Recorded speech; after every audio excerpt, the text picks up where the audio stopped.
While the distracted argue about guerrilla discount, cheap, free ways to market your podcast, Russell's giving away MP3 players with his show on it, making a profit, and staying at the top of the charts. This is the Podcast Report, episode 115. Show notes, links, conversation, and more at thepodcastreport.com/115. I'm your host, Paul Colligan. Thrilled to be here. Today we start Season 4, Episode 1. The theme for Season 4 is true stories about the business of podcasting. We've made some changes, and I want to chat a bit about what we're doing. What has changed? First of all, and this one's big, this episode is brought to you by Fireside. We'll be chatting about that in a minute. You'll notice no more music in the background, easier production, a single flow for this show. One of the things we need to do in podcasting is understand, when do we make the show easy? When do we make the show big? When do we overproduce? When do we underproduce? These types of things. This is something I want to explore this season. But what's even more important is the avatar for this show has been closely refined. The avatar for this show, you, the listener, is someone ready to spend the time and money needed to do great things with your show. Now, this is also the avatar for my client base. Obviously, if you are not my client, you can still listen to this show. But the fact of the matter is, I'm going to make this show for the very people who pay my bills. And this is a theme, this is a process, this is a recommendation I suggest all of you take on. Many of us make the show we want to make and not necessarily the show that we need to make or should make for our audience or for our business model or for our plan. I can't teach you to make for your client if I don't make it for my client, so this show gets refined this season. The focus, again, is those ready to spend the time and money needed to do great things with your show. I'm past the point of trying to impress. A little bit embarrassed, but I'm going to admit that's what I was doing in the past. It changes today. The other big key thing here is we're doing ads in Season 4. Why are we doing ads, Paul? In the past seasons, you've chatted about how much you hate ads. Well, the game has changed a lot. Next episode 116, or Season 4, Episode 2, I'm going to go in depth as to why I'm doing it. I'm also moderating a panel at this year's Social Media Marketing World on the world of ads. I've got Rob Walsh from Libsyn, who is one of the ad vendors out there. He's going to speak to specifics. I've got John Lee Dumas, who is using another ad vendor. As you know, it's $1 million podcast. And then I've got Gary Leland from the Gary Leland Show and a number of other places that is just doing real ads for real money. And it's not marketing to marketers or that kind of stuff. It's a good panel.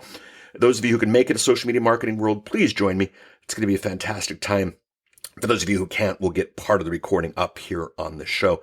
I do have Rob Walsh coming on a future show, and I've invited some others in the ad space as well. We'll hear back soon from them. Paul, the advertising thing, really? Wow. What are you going to do? Have you sold out here? Nope. 2 companies and 2 companies only. Companies that I've used or currently use, or companies that intrigue me. The podcasting space is getting big enough that there are options out there that I might not necessarily embrace. Some cases I will, like ad insertion on this show. Some cases I won't, but I'm willing to bring them on as sponsors if it makes sense to my audience. If you would like to see your show or service on the show, you could reach out to me now at thepodcastreport@outlook.com or follow up with me on Facebook if that makes more sense to you. I'll tell you this, I'm not taking traditional CPM, and, you'll see why in the next issue. But with that said and done, let's get to the ad read, huh? I've been in podcasting over a decade. This is my first ad read. Bear with me on this one, okay? Today's episode is brought to you by Fireside. Fireside's a podcast hosting and analytics platform created by podcasters for podcasters. Fireside was started by Dan Benjamin, the founder of 5x5, taking everything he's learned since 2009 for making podcasts for a living and turned it into a platform for podcasters everywhere at any level of expertise. Fireside has it all: unlimited uploads, unlimited downloads, massive amounts of real-time data and analytics about your unique downloads, super fast CDN for the best download speeds, multiple podcast support, free one-click podcast importing from platforms like Libsyn, FeedPress, SimpleClass, and SoundCloud, custom domain mapping, beautiful responsive website with your own artwork, host, guest pages, ton of advanced features like sponsorship integration, chapter markers, a bookmark for links, auto-posting of future episodes, time code linking, and a lot more. You can try Fireside free for 7 days, during which time you can import your existing podcast for free while taking advantage of every feature Fireside has to offer. The unlimited plans start at $19 a month, no commitment, long-term agreements to worry about. Visit fireside.fm/podcast report today to take the tour and use the code Paul sent me for 20% off the standard plan for 3 months. Fireside by podcasters for podcasters. That was the ad. Now, a couple of things. I have a tremendous amount of respect for Dan and what Dan has done. I am a huge fan of his Back to Work show, a couple of the other shows as well. I appreciate what he's done, his ability to stay independent, his ability to stay focused, his ability to keep a level of professionalism that is just fantastic. And when I heard that he was doing Fireside, I was honestly conflicted. The world of podcasting has seen so many people who have jumped in and jumped out, who offer solutions. When we have old standards like Libsyn, who've been doing this over for a decade, what do you do? Where do you go with this? Do you progress ahead? Do you go with the old boys? What do you do? Well, I'm going to be playing with Fireside over the next couple of weeks. I promise to report that to you. And the cool thing is episode 4, I've got Dan, and we're going to chat about Fireside. And I'm going to ask the hard questions. And I'm going to ask the questions based on what it is that I saw during my examination of everything. Now, with that said and done, I will never recommend a tool. I will never recommend a product. I will never recommend anything that forces you into a system that you can't leave. My very first question before we ever talked about CPM rates or that kind of thing was basically, is there an exit route for those who are in Fireside? And there is. And not only do I applaud Dan for doing that, but that is quite simply a requirement for the industry. This is an open standard. This is an open format. And if your tool doesn't let you leave, doesn't let you be part of the open, then it's just a mess. So give Fireside a try. I'd recommend doing it between now and episode 4 when I bring on Dan. I will be doing the same, and we'll go for there. So enough with the ad. Let's get to the content. Russell Brunson is a fascinating character in the internet marketing space, and I'm proud to call him a friend. I was able to get Russell to podcast way back in the day with a concept that I thought was fantastic. It was marketing in your car. He would, in his car, on the way to work, pretty much almost every day of the week, or try, like all podcasters, he didn't necessarily get one out every single time, but he'd share with his audience what was going on. He would share what was happening at work. He would share his life. He would take the promise of podcasting not in the expensive microphones and not in the $1 million production budgets, but in the ability to quickly get the word out to his audience. He did marketing in your car. We got Jeff Smith to write the theme song, which wasn't kept, as you'll hear him speak to a little bit in here, but it was a fun show in the early days. Then recently, I heard that Russell was taking his podcast a bit more serious. I followed up with him, and he said, oh yeah, check out what we're doing. And I did, and lo and behold, Russell was going up the charts. Going past in management and marketing what many of my clients are currently doing. We looked at what he was doing, and here's the interesting thing. Russell had a program where he was giving away. Now, technically, it's a $9.95 shipping and handling fee, but the fact of the matter is that doesn't even cover the price of the device plus the shipping and handling. An MP3 player with his show on it. Now, if the MP3 player has the show on it, do they need to subscribe? Well, here's the thing. It's working. It's working tremendously well. He's staying at the top of the charts, and he's seeing profit from it. Now, he was at the top of the charts when I heard about this. He was at the top of the charts when I did the interview. And checking today, he's still at the top of management and marketing, and it's just fantastic. He's doing well. It's a model worth examining. It's a model worth pondering. And maybe if it's not the MP3 player for you, it might be for something else. Now, Russell gives a number of links in the interview. Those can all be found at thepodcastreport.com/115. That's thepodcastreport.com/115. With that said and done, let's get to Russell. And I've got Russell Brunson on the Skype phone. Russell, how you doing, buddy? I'm doing awesome, man. How are you been? I'm doing well. Now, you work harder, faster, deeper than anybody else I know. You're killing it with ClickFunnels. You're killing it with all the things you're doing. You actually started a podcast a little while ago. Why did you start a podcast other than, I prodded you into it? What's funny is you did probably 10 years ago, whenever podcasting became a word and I was I didn't understand it. That's when we started hanging out and you're you got to do a podcast. And if you remember, I actually had one of your friends write the theme song for the first podcast 10 years ago, but I never actually did the podcast because I had no time. Right. And then, it was probably about 3 years ago now. And it was on the back end of one of my big businesses collapsing and imploding. And I was kind of restarting over from scratch. And I thought, I just want to do this podcasting thing. I have no idea if it's going to work or how it's going to work. But I just want to start doing it. And what's interesting is I tried to figure out a format in a way that I would be consistent and actually do it. And it really started out as a therapeutic thing for me. for me to start talking about what was happening and what we were going through and like the wins we were having and the losses we were having and all, I just kind of just daily talking about what was happening in my life. And that's kind of where it started. And it's become, for me, it's like part of my day now. Like I really enjoy it. It's like I'm checking in with my people and sharing the cool stuff we're working behind the scenes, and just it's become part of what we do now. But definitely started as just you prodding me taking 5 or 6 years, then finally just jumping and doing it, and then kind of becoming addicted to it. Now, how many episodes are you into it? We are almost to our 300th episode. I think it's 296 I recorded this morning. So it's pretty crazy, actually, when you think about it. Beautiful. So here you are, Mr. Internet Wonder Kid, Mr. Internet Millionaire, Mr. Internet Fancy Pants, hang out with Tony Robbins kind of guy. And you don't even spend money on a microphone. I mean, you're podcasting from your telephone on the way into work. Why didn't you buy a better microphone? What cracks me up? I get people, man, probably 4 or 5 times a week who message me from all sorts of places like, I love your podcast. So how do what's the microphone you're using? The audio sounds so good and so clear and all these things. And I always laugh because, in fact, when we first started, I bought like one of those little mics you plug in your iPhone and you hook it to your shirt and you can talk in it. But the problem with that is like 99% of the time I forgot the thing. I forgot the microphone. And then I was like, I'm going to podcast. I have this really cool idea. And I'm like, oh wait, I don't have the microphone. Oh, okay, I'll do it tomorrow. And then I forgot the micro. And then like, it just killed all the spontaneity behind it. And became this huge like hurdle for me actually doing it. I thought, you know what? I need to create this in a way that fits in my lifestyle, that I can do a podcast anywhere at any time without having to think about equipment. As long as my phone is in my hand, I can share my thoughts in the moment. Because like, I don't know about you, like when you have an idea, right, and you script it out and then you're going to share it with people 2 or 3 weeks later, like you lose the passion of the moment. And for me, it's like when I share something, it's like, usually it's at the beginning, before something's about to happen, or right after something bad has happened. And I'm like, I'm emotionally charged right now. This is the time I want to share it with my audience. And I don't want to have to go find a microphone or anything. I just want to be able to talk. And so I think what we may lose in quality by using just the internal phone on my iPhone, I think we gain in like being in the moment and being present and being engaged at that level. And so like, for me, that's kind of why I do it. And it doesn't give me an out. It forces me to like, when I'm ready or like when something happens, to share it right then. And I think because I think that's why people, connect with the podcast, is because that's how it's happening. It's happening live. It's not scripted or thought through at all. I click record and then I go.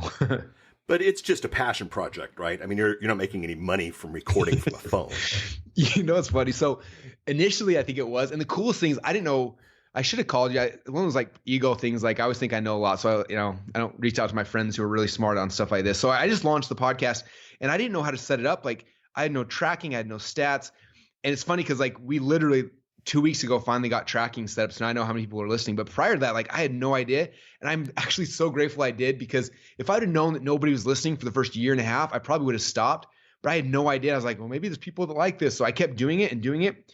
But what's interesting, and the reason why it's becoming more and more of a focus for me is a couple years ago, I launched, I call it my inner circle. And it's my high-end clients and people that it's $25,000 a year. And it's interesting as we grew from, a couple people to 10 to 30 to, and now we have 100 people and we've capped it at that. There's one like really, really, really interesting common thread between my inner circle members is almost all of them were podcast listeners. And I was like, how weird is that like the people who have become my best customers are all people who had me in their ear and have listened over and over and over. And like, they know me at a different, more intimate level. And they're the ones who trust me at this level of my business. And so while I definitely began as just like a fun thing, I mean, I can directly attribute millions of dollars a year to the podcast, even though there was no, like my podcast, I don't think I had a call to action to like episode like 200 and something. And the call to action was like, go get the free MP3 player with more episodes, like it was never something that was designed to like choreograph to sell and to set things up. It was just like me sharing like the struggles that I have as an entrepreneur and connecting with people at that level. And what's crazy about that is when you do and you're completely vulnerable and like, I mean, I've had episodes where I share stuff that like, I don't think my wife knows about me, like, but I just share it because it's like important, I think, for entrepreneurs to see like not just the ups that everyone likes to brag about, but I want people to see the downs and the frustrations and the times I've wanted to quit. Like I share those things because it's real. And I think because of that, it builds a different level of connection. And like I said, my best clients, that's the common thread across all of them, is that like, Russell, I'm addicted to your podcast. That's why I'm in the inner circle. I'm like, really? Like, it's such a weird thing. It wasn't because of a good sales video or a good sales letter, my webinar that hooked them, or, the sales process. It was that I was communicating with them at a very personal level that they related with, and they built trust and a relationship with me. And that's why they've ascended up and become our best clients. So it has definitely started out as just a kind of a thing, but it's morphed into something that in fact, part of this, and we're going to talk about this a little bit, but like this big relaunch that we're doing of the podcast and I'm trying to get, I look at this common thread of all my best clients listen to me daily in their ears. Like, so I want to take the rest of my clients and get them doing that. Cause if they'll do, then hopefully they will become my best clients as well. They will naturally ascend up the same way as other people did. And so, yeah, it's definitely become crazy profitable for us now, but it wasn't probably the first year and a half, I don't even know when, cause we didn't track it, but looking back on it now, it's probably one of the best things we've ever done for our business. Now, Russell, I'm doing some math here, okay? And the average podcast sells ads, and the average ad rate is 40 CPM. And that 40 CPM, that means $40 per 1,000 downloads, okay? Mm-hmm. So are you saying it's easier to get somebody into a $25,000 mastermind than it is to get 625,000 people to download your show? Yes. Holy cow, yes. I always think about this. I'm like, if somebody's willing to pay me that much to be in front of my audience, like I should be able to make a lot more than that just by like being awesome. People always ask me, like, can I buy ads in your thing? I'm like, no, because if you could better monetize them than me, then I got to become a better marketer. I got to figure out how to do that. So yeah, I think it's a million times easier.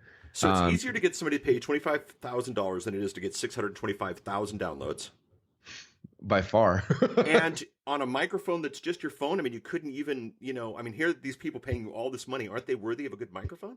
This is a double-edged sword. They're definitely worthy of that. Right. But again, I think that the problem is though, and again, I think most of us are so concerned about about that face that we share with the world, that because we want to look, whatever the significance that drives us to look good, that's what keeps people from connecting with you. You know what I mean? I think it's almost like when we put away those things and just like, look, let me connect at a personal level, that's when real connection happens. Yep. And in today's world, like that's what people are like, that's what we want. That's what all of us are striving for, right? In our relationships. And like the reason why we buy what we do and why we connect with people we do is because there's that connection. And I think that, you lose that sometimes with being too polished. And I think it's more like sharing the truth, and the truth is what draws people to you. So you did this for a while, and you moved over to some new stats, and you got some realizations. You had your moment where, man, my best customers consume my podcast. And by the way, that's not a weird thread. I get that from everyone. And then you decided to give away MP3 players, bribing people to listen to your show. Now, this is not a topic that you normally read in the how to get more listeners, books that you can get over at Amazon. Why are you giving, and let's be honest, it's a $9.95 shipping and handling. And for those of you who can get an MP3 player delivered to your house for $9.95, please let us both know. But the fact of the matter is, you're giving away an MP3 player to get more listeners to your show. What the heck is that about? Yeah, so there's a backstory to this. So what happened is we started seeing the podcast, the results from this. I was like, well, dang, this is cool. How do we grow it? And they're like, well, just keep doing the show and people will organically come to you. And now I'm not patient. I'm like, okay, that's nice. But like, I want, if I don't know how many listeners I have at this point, maybe 100, maybe 1,000, maybe 5,000, I don't know. But like, I want more of them. So let's get more. And so for me, I'm looking at, all right, well, let's go to Facebook and let's buy ads. And so we start buying ads off, everyone that's got a good podcast, like we're buying ads directly to their audiences, right? Because I'm like, hey, they listen to Entrepreneur on Fire, they should listen to mine. Hey, listening to Paul's podcast, they should listen to mine. So we're looking at all those things. And so I have my the guy on my team that does all our ads. I start having him spend money on Facebook ads to drive people to subscribe to our podcast. And so he's spending a whole bunch of money. $1,000 a day or so is kind of like the budget, right? So things are happening. And so it's running for a week or two. And I come in, I'm like, hey, cool. Like how many subscribers, like how much are we paying per subscriber? How's it all working? And he's like, I don't know. I'm like, what do you mean you don't know? He's like, I can't track like if they actually subscribe to iTunes or what's happening. Or he's like, there's no way I can track this. I can dump money into it and we can cross our fingers and hope, but there's no there's no way to like, I mean, maybe there is, but we didn't know how way to actually tell that. And so I'm like, okay, so we're just throwing money in and hoping that something happens, but we have no idea. I mean, it goes against everything I believe in advertising. I want to be able to track everything I do. And so I told him, like, just stop. And then I was just probably a week or two, I was frustrated. I'm like, how do we stimulate the growth of this podcast? Like, I can't do it. And then one day I was driving and actually did a whole podcast on this before we did. I was like, I have an idea. I think I figured out how I can actually pay to build my podcast and pay in a way that's predictable. It doesn't actually cost me any money. And so I did a podcast, it's probably 10 episodes, 15 episodes ago or something like that. And I shared the strategy of what I was going to try to do. And we went and did it, and it's been awesome. So basically what the strategy was is like, I need a hook that would be interesting for people, right? So I was like, well, I can, the podcast is free right now, so I can't like sell the podcast. So how do I make this so people will actually pay for it? I'm like, well, what if we took a bunch of episodes and put them on a preloaded MP3 player? That's kind of a cool idea. And so we connected with some people in China, and we had them build a really cool MP3 player, put it in a cool box, and we preloaded the first 257 episodes. And so now I had a hook. Now I could go and I could advertise to people that had big podcast following and say, hey, if you like marketing podcasts, go get the free MP3 player, marketingyourcar.com. And I could actually pay, because now I can start seeing what's happening. If I spend $1 on Facebook ads, like what's going to happen? So what happened is we started driving people to this free MP3 player. And again, they pay shipping and handling. So there's a little bit of cost, but they put their credit card in. And then on the page, and if you guys go through this process, you'll see it. We took the transcripts of those first 257 episodes as well. We put them in a PDF. Because my audience loves, tons of them like to read as well. So I said, hey, for an extra $17, I'll give you the PDF. It's 1,000 pages, I think, is that ended up being, of all the transcripts of Marketing Your Car of the first 257 episodes. So you can read it on your Kindle or on your phone or whatever it is. That way you can read along as well. And what if I can find the numbers real quick? From that, see, my team sent me an update yesterday, I believe. So let me see if I can find it real quick. Share numbers so you guys can kind of. So while you're looking at this, so people go to the page and you say free MP3 player, shipping and handling, $9.95. And by the way, if you go to the podcastreport.com/115, we'll have a link to this whole process, and I'll find a link to Russell's episode where he came up with this as well. Oh, cool. You pay the $9.95 for the MP3 player, Mm-hmm. and then on the next page it says, would you like to pay $17 for the transcripts? Yeah, it's actually, so it's on the same page. It's something we call in our ClickFunnels world, we call it an order form bump. So they put in their credit card, and right before the submit button, there's a little paragraph that just says, hey, would you also like the transcripts for an extra $17? So right now, 29.7% of the people who order the free MP3 player upgrade and get the transcripts. So almost one out of three are paying extra $17 to get the transcripts. So all of a sudden now I can spend money in Facebook ads, and I can recoup that money. And I just added a subscriber, or honestly what happens right now is for every MP3 that we're giving away, I don't know exact numbers, but we're getting multiple people to subscribe to the podcast. So that's kind of the first step. Now after someone buys MP3, then we have an upsell for our membership site. From that, 17.9% of the people are joining my membership site, which for us is $67 a month. So that's pretty crazy. And then after that, we have a $300 offer, which is a bunch of our trainings, and we're getting about 4.6% of people to take that. And so the metrics that I look at in my business, I'm from the funnel world, so we have a couple metrics that drive everything we do. The first thing is what's our cost to acquire a customer? So how much does it cost me to get somebody to get this free MP3 player? And right now we're averaging $15 is what it costs me in Facebook ads to get somebody to buy the MP3 player. But then the second metric is called our average cart value. So for everyone who buys the MP3 player, on average, how much money do we make when they go through that sales funnel and immediately? And so before any of the continuity hits in, our average cart value right now in this funnel is $32.12. So that means I'm spending $15 to give away an MP3 player, and immediately I make $32.12. So I'm actually making more than $15 for every MP3 player I give away. So what that does is I'm doubling my money, and I'm getting at least one and probably multiple and probably 4 or 5 subscribers to my podcast for every single one that I give away. And so now I can spend $1,000, $2,000, $3,000 a day in ads profitably to build my podcast.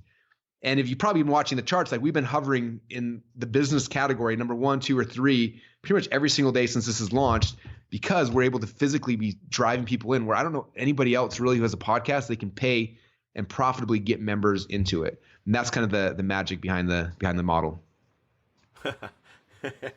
Oh man. So yeah, this is my change all podcasting as we know it, right? Well, it's it's funny in the history of the podcast report, the most popular episode is one I did with Ed Rush, where he was chatting about how he essentially was buying customers for his fishing podcast.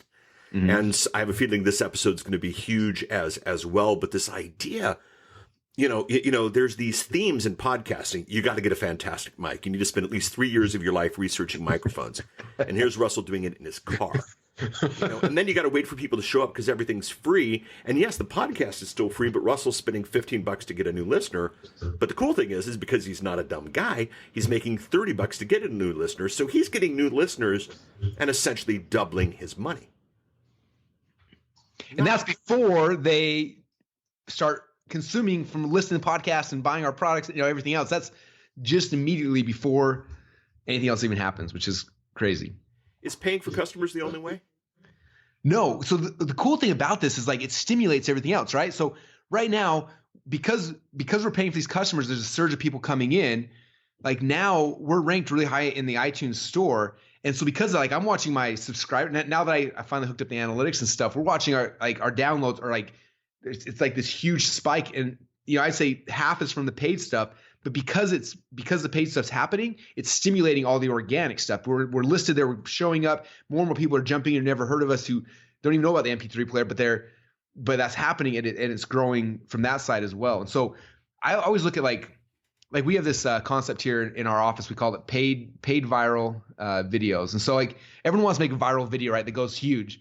And so, as good as I think I am, like none of my videos go viral, but like we can create something that's good enough and I can put money behind it to stimulate the growth. And then because we're putting money behind it, more people see it and then it becomes viral. And that's how we've had all of our big successes is from paid viral stuff. We're stimulating it with cash. And I feel like it's the same thing here. Like because we're doing this part of it, it's putting us out there, and then everything else, all the organic stuff becomes 10 times better because we're there. We're in front of people's faces now. There are two audiences for this show. There are those generally listening, generally interested in podcasting, who listen to everything, who enjoy the show and enjoy what we do here. And I love the hobbyist. I love the enthusiast. Welcome. The second audience for this show are the ones that become my clients, are the ones that become your clients, are the ones that spend real money to play this game. Because they realize when you spend the money, there's actually revenue to be made for it on the other side. Now, obviously, somebody doesn't start with $1,000 and see what happens tomorrow. You build into it, you grow into it. I think the audience that is mine, the audience, my client, your client, I think they've been spoken to. But if I am a beginning podcaster, if I am an early podcaster, if I am should I take Russell's advice and just do this for like 5 years and then wake up? Or should I be a little bit more strategic? What does the, for lack of a better term, normal guy, gal podcaster have to learn from Russell's story?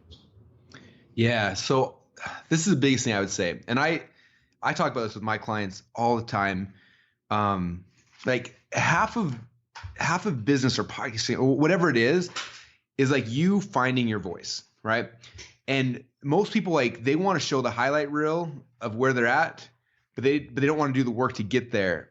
And I always tell people I'm so grateful that I didn't know how to look at my stat, or I had no stats set up to my podcast the first year and a half, because I didn't stress about that and I was just doing it. And if you listen to my podcast, so you can go back to episode number, in fact, the first 250 episodes are on the MP3 player.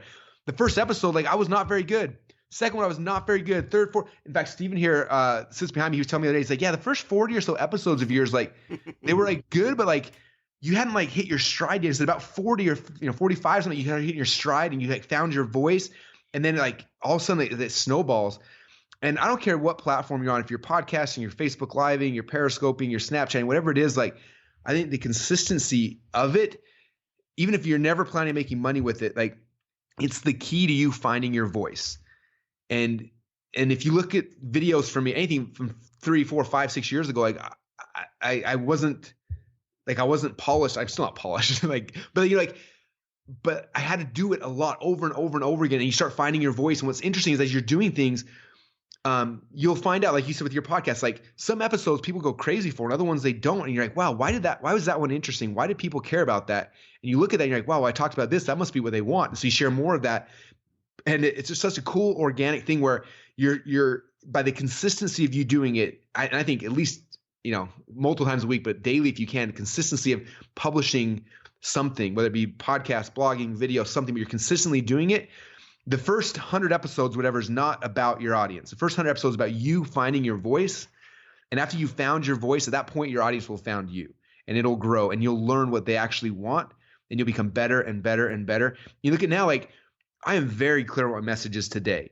Like the reason why my company is growing the way it is because like I know what my message is. I'm completely congruent with it. And like everything we're doing is coming from that standpoint. But it took me, honestly 12 years to figure out what my message was. But it's because I was publishing stuff daily over and over and over again. And as soon as you figure that out and you see what people respond to and what people resonate to, you start defining this thing gets better and better and better till eventually like you have your voice, you have your message. And that is where you can start really impacting people. But you can't get to that point by, buying a nice microphone and polishing up. It comes from consistent repetition of you doing it. And at that point, when you've done 100 episodes, again, maybe at that point, if you're a hobbyist, your goal never is to make money. That's fine. Maybe it's to make a difference in another way. Like that's totally cool. But the way you're going to do that is by mastering your voice and then mastering your message. And the only way to get that is from consistent, constant repetition. And that's the key. All right. If you want more from Russell, you can head out to iTunes, top of the business charts, top of the management and marketing charts. I still laugh every time I say management and marketing charts. Was there ever two groups that should not be listening to the same podcast? iTunes, if you are listening, you might want to think about that one. You can get more about Russell there, but you can also, if you head out to the podcastreport.com/115, I asked Russell before we went live to give us an extended offer into this free MP3 player, and you guys can pick that up and listen to the show and definitely listen to episode 1 through 40 and get some inspiration on getting better, like Russell said. But at the same time, follow through on the funnels. Take screenshots of everything, take a look at what's happening. It's pretty fantastic, and Russell's a smart guy and a good friend, and I'm thrilled to have him here on the show. So Russell, any final words before I do my final bit after we cut off this recording? Two quick things. Number one, I want to kind of reference what you said. Like, buy the MP3 player slowly, not because I care about your money, but because I care about you learning the process. In my group, we talk about this concept called funnel hacking, and so like I want you to funnel hack this and look at what we're doing and why we're doing it, because we understand that you can replicate it and you can model it. That's number one. Number two, if you like Paul, I can actually. In ClickFunnels, I can make what we call a share funnel of my podcast funnel. I can give it to you and you can give it to your audience. So if anyone has a ClickFunnels account, they can click a button and my entire podcast funnel will go in their account. And then they can use that and edit it to make their own. If that would be a benefit, I can give it to you and you can put that in the show notes as well. Oh man, yeah, let's do that. That'd be very, very, very cool. And then we'll get a link to ClickFunnels as well for those who don't know anything about it. Very cool, Russell. This is a great way to kick off season 4. I wanted to open the eyes of everyone to what's possible. There are other shows where you can do the microphone shootouts or the hosting debates, and we're actually going to have some hosting people here in the future. But thank you for being season 4 episode 1, Russell. Always a blast to chat with you, my friend. Thanks for having me, Paul. I appreciate it. And that was Russell Brunson. There is a little something in that interview for every single one of us, especially if you've gotten this far in the interview. The links Russell spoke to are at thepodcastreport.com/115. I've asked Russell to keep the MP3 player offer going as long as he can. Yes, it's an affiliate link, so I want to disclose that. The podcastreport.com/iTunes/Stitcher/Google will let you subscribe to this show, get this show automatically so that you don't have to hear about it on email or social media or however you came to this show. If you haven't subscribed yet, please do. And the podcastreport.com/Twitter/Facebook will take you to all the social media options. And of course, if you head to the podcastreport.com/115, you can leave a note right on this episode, a comment for others to hear. As I mentioned, we're taking sponsors now. It's not the traditional rates, but if you want to start the dialogue, I will chat with you at the podcast report at outlook.com, or you can follow up with me on the business side of Facebook if that is how you roll. Thank you, Russell, for this episode. Thank you for listening. Thank you, Fireside, for sponsoring. And, well, next week we'll chat about sponsorship and why I'm doing it. Between now and then, record something awesome, would you?